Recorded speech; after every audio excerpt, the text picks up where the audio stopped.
મંગલમ વિદ્યાલય હળવદનું arts, commerce તેમજ સાયન્સમાં 100% પરિણામ.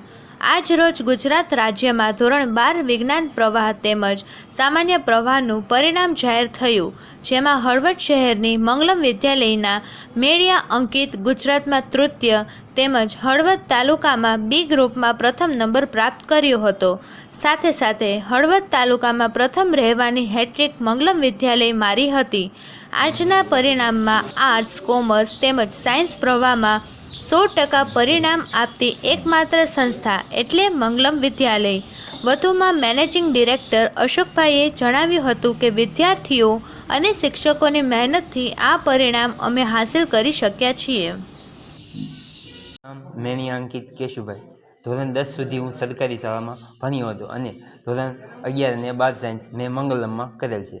આજે જાહેર થયેલ પરિણામમાં હળવદ તાલુકામાં ગુજરાત બોર્ડ સાયન્સ બી ગ્રુપમાં 99.98 PR અને ગુજકેટમાં 99.97 PR સાથે મેં પ્રથમ ક્રમ મેળવ્યો છે અને અમારી શાળા સતત 3 વર્ષથી પ્રથમ ક્રમે રહી છે. તો આ માટે હું અહીં મારા માતા પિતા, ઈષ્ટદેવ, સાયન્સના શિક્ષકો અને સ્ટાફનો ખૂબ ખૂબ આભારી છું.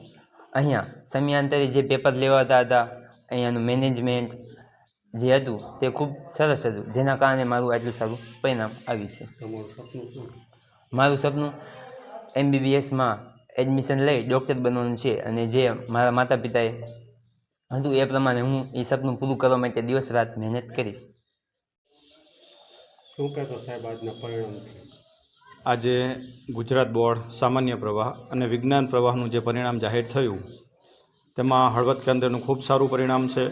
ઉત્તરોત્તર હળવદ કેન્દ્રનું પરિણામ સારું જ આવે છે અને એમાં પણ અમારી શાળા મંગલમ વિદ્યાલયનો વિદ્યાર્થી મેળિયા અંકિત કે જેણે 12 સાયન્સ બી ગ્રુપ અને ગુજકેટ આ બંનેમાં પ્રથમ સ્થાન મેળવી અમારી શાળાનું નામ અને તેના પરિવારનું નામ રોશન કર્યું છે. છેલ્લા 2 વર્ષથી સાયન્સ પ્રવાહમાં બી ગ્રુપ મંગલમ વિદ્યાલય પ્રથમ ક્રમે રહેતી આવી છે. એ જ રીતે આ વર્ષે પણ જીતની હેટ્રિક મેળવવાનો, બી ગ્રુપમાં પ્રથમ રહેવાનો અમને ખૂબ આનંદ છે. અમારી શાળા મર્યાદિત સંખ્યા સાથે જે વિદ્યાર્થીઓ ઉપર પર્સનલ કાળજી રાખે છે, ધ્યાન આપે છે, એનો આ ઉત્તમ નમૂનો છે અને અમારા વિદ્યાર્થીઓ જે આ વિશેષ પરિણામ લાવી રહ્યા છે એ પરિણામ માટે અમારો સ્ટાફ, મંગલમ વિદ્યાલય અને વિદ્યાર્થીઓની જે મહેનત છે એ મહેનત આ તકે અમે બતાવી શકીએ છીએ. તેનું અમને ગૌરવ છે, તેનો અમને ખૂબ આનંદ છે અને આ જ રીતે અમારી શાળાનું પરિણામ ઉત્તરોત્તર વધતું રહેશે તેવો અમારો બધાનો પ્રયત્ન રહેશે.